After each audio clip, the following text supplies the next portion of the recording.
Credit building products fall into two main categories: app-based flexible spending tools and structured credit builder accounts that force consistent payments over time. Arro Card and Self-Lender sit on opposite sides of that line.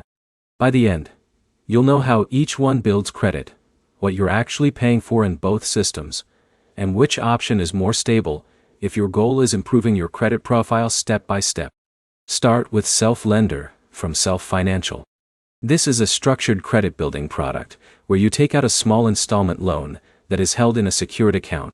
You make monthly payments, and once the loan term is complete, you receive the money back. What that means in practice is simple.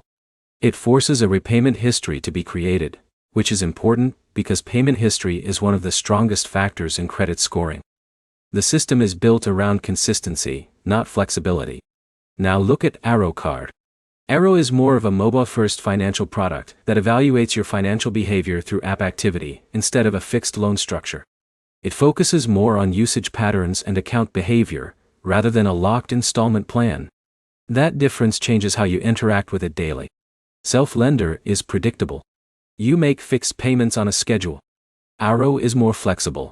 Your experience depends more on how the app structures access and usage over time.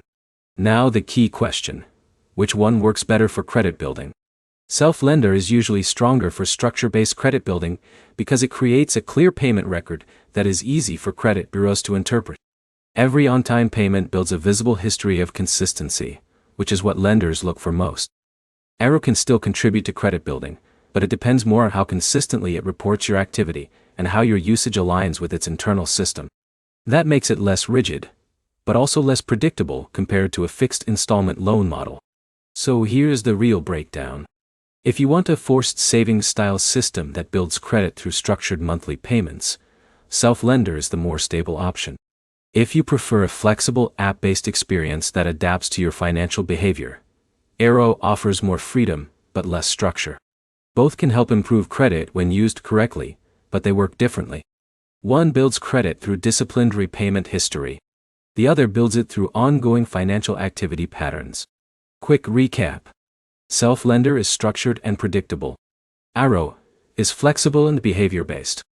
Both aim at credit building, but through very different systems. Next step is simple.